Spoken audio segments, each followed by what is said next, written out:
दोस्तों आज के इस वीडियो में आपका स्वागत है। आज का वीडियो आप सभी के लिए बहुत ही खास होने वाला है, क्योंकि आज के इस वीडियो में आपको बीए सेकेंड ईयर के थर्ड सेमेस्टर में आपका जो सब्जेक्ट है एजुकेशन यानी कि शिक्षा शास्त्र, उसके अंदर एग्जाम में कौन कौन से क्वेश्चन आने वाले हैं, इस वीडियो के अंदर मैं आपको एग्जाम में आने वाले क्वेश्चन के बारे में बताऊँगा। सो आप इस वीडियो को ध्यान से देखिएगा ताकि एग्जाम में आने वाले क्वेश्चन के बारे में आपको पता चल सके। और जो भी स्टूडेंट बीए सेकेंड ईयर के अंदर है, जिनका थर्ड सेमेस्टर का एग्जाम चल रहा है या फिर थर्ड सेमेस्टर का एग्जाम होने वाला है, वो लोग कमेंट करके जरूर बताएं कि नेट क्वेश्चन पेपर उनको किस सब्जेक्ट के ऊपर चाहिए, ताकि आपके कमेंट के अनुसार मैं आपको क्वेश्चन पेपर दे सकूं।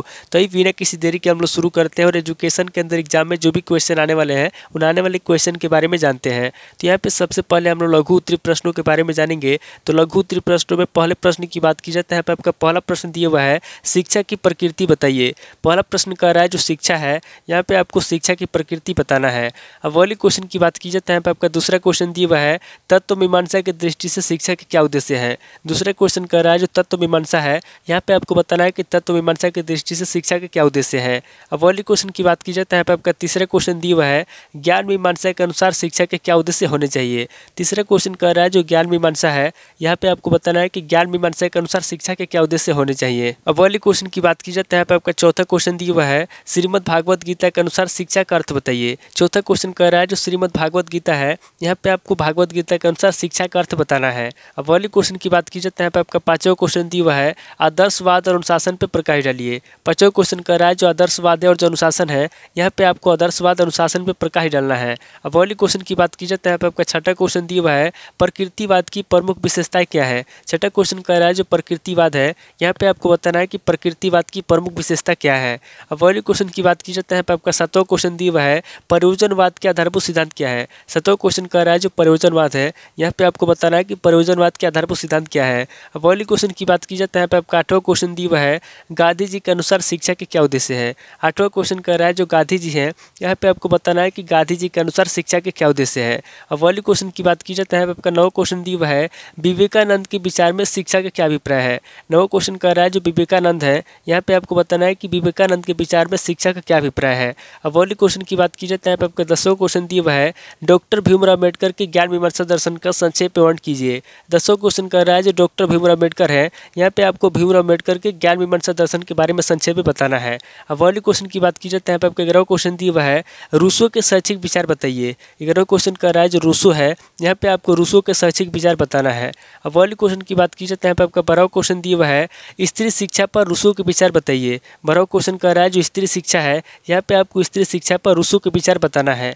अब अगले क्वेश्चन की बात की जाती है, यहाँ पे आपका 13वां क्वेश्चन दिया हुआ है, भारतीय संस्कृति में विविधता में एकता स्पष्ट कीजिए। 13वां क्वेश्चन कर रहा है जो भारतीय संस्कृति है, कह रहा है कि भारतीय संस्कृति में विविधता में एकता है स्पष्ट करना है। अब अगले क्वेश्चन की बात की जाती है, यहाँ पे आपका 14वां क्वेश्चन दिया हुआ है, सामाजिक स्थिरीकरण का अर्थ बताइए। 14वां क्वेश्चन कह रहा है जो सामाजिक स्थिरीकरण है, यहाँ पे आपको सामाजिक स्थिरीकरण का अर्थ बताना है। अब अगले क्वेश्चन की बात की जाती है, यहाँ पे आपका 15वां क्वेश्चन दिया हुआ है, भारतीय शिक्षा पर वर्ग के प्रभाव का विवेचन कीजिए। 15वां क्वेश्चन कह रहा है जो भारतीय शिक्षा है, यहाँ पे आपको भारतीय शिक्षा पर वर्ग के प्रभाव के बारे में बताना है। अब अगले क्वेश्चन की बात की जाती है, यहाँ पे आपका 16वां क्वेश्चन दिया हुआ है, सामाजिक परिवर्तन पर एक संक्षिप्त टिप्पणी लिखिए। 16वां क्वेश्चन कह रहा है जो सामाजिक परिवर्तन है, यहाँ पे आपको सामाजिक परिवर्तन पर संक्षिप्त टिप्पणी लिखना है। अब अगले क्वेश्चन की बात की जाती है, यहाँ पे आपका 17वां क्वेश्चन दिया हुआ है, सामाजिक गतिशीलता किसे कहते हैं, इसके प्रकार बताइए। 17वां क्वेश्चन कह रहा है कि सामाजिक गतिशीलता किसे कहते हैं, यहाँ पे आपको सबसे पहले सामाजिक गतिशीलता के बारे में बताना है, उसके बाद आगे आपको इसके प्रकार बताना है। अब अगले क्वेश्चन की बात की जाती है, यहाँ पे आपका 18वां क्वेश्चन दिया हुआ है,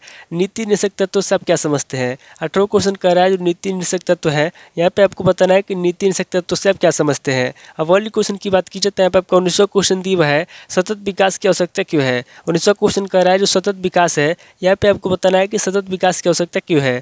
तो टोटल आपके 19 क्वेश्चन हो गए जो आपसे लघु उत्तरीय प्रश्न पूछे जाएंगे। अब आगे हम लोग दीर्घ उत्तरीय प्रश्नों के बारे में जानेंगे। तो यहाँ पे दीर्घ उत्तरीय प्रश्नों में पहले प्रश्न की बात की जाती है, यहाँ पे आपका पहला प्रश्न दिया हुआ है, तत्व मीमांसा पर आधारित शिक्षा की विवेचना कीजिए। पहला क्वेश्चन कह रहा है जो तत्व मीमांसा है, यहाँ पे आपको तत्व मीमांसा पर आधारित शिक्षा की विवेचना करना है। अब अगले क्वेश्चन की बात की जाती है, यहाँ पे आपका दूसरा क्वेश्चन दिया हुआ है, वेदांत दर्शन के अनुसार शिक्षण विधियों का वर्णन कीजिए। दूसरा क्वेश्चन कह रहा है जो वेदांत दर्शन है, यहाँ पे आपको वेदांत दर्शन के अनुसार शिक्षण विधियों के बारे में बताना है।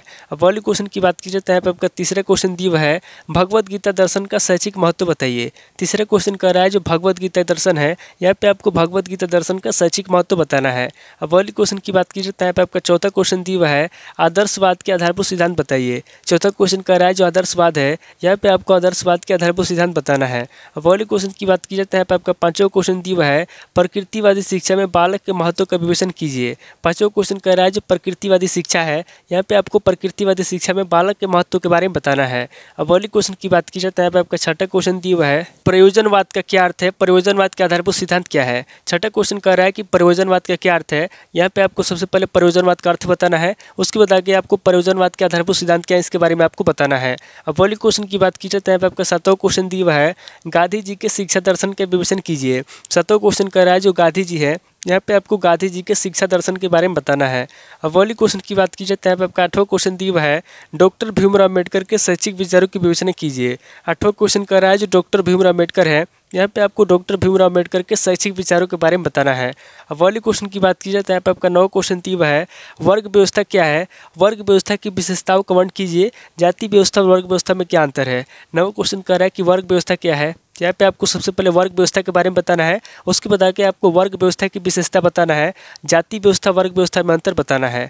अब वाली क्वेश्चन की बात की जाता है, आपका 10वां क्वेश्चन दिया हुआ है विद्यालय एक सामाजिक व्यवस्था है, इस पर एक निबंध लिखिए। 10वां क्वेश्चन कह रहा है जो विद्यालय है, कह रहा है कि विद्यालय एक सामाजिक व्यवस्था है, इसके ऊपर आपको निबंध लिखना है। अब वाली क्वेश्चन की बात की जाता है, आपका 11वां क्वेश्चन दिया हुआ है भारतीय संविधान में दिए गए नीति निषेध तत्वों का वर्गीकरण स्पष्ट कीजिए। 11वां क्वेश्चन कह रहा है जो भारतीय संविधान है, यहाँ पे आपको भारतीय संविधान में दिए गए नीति निषेध तत्वों के बारे में बताना है। अब वाली क्वेश्चन की बात की जाता है, आपका 12वां क्वेश्चन दिया हुआ है आर्थिक विकास में शिक्षा की भूमिका का विवेचन कीजिए। 12वां क्वेश्चन कह रहा है जो आर्थिक विकास है, यहाँ पे आपको आर्थिक विकास में शिक्षा की भूमिका के बारे में बताना है। तो टोटल आपके 12 क्वेश्चन हो गए जो आपसे दीर्घ उत्तरीय प्रश्न पूछे जाएंगे। तो इस वीडियो के अंदर मैंने आपको लघु उत्तरीय प्रश्न और दीर्घ उत्तरीय प्रश्न दोनों तरह के प्रश्नों के बारे में बता दिया। सो आप इन दोनों तरह के प्रश्नों को नोट कर लीजिए और किसी किताब से सीरीज से मिलाकर के याद कर लीजिए। तो दोस्तों आज इस वीडियो को मैं ही पे स्किप करता हूँ, मिलता है आपसे नेक्स्ट वीडियो में। अगर आपको वीडियो अच्छा लगा तो वीडियो को लाइक कीजिए, शेयर कीजिए और कमेंट करके बताइए कि आपको नेक्स्ट वीडियो किस टॉपिक के ऊपर चाहिए। थैंक यू दोस्तों।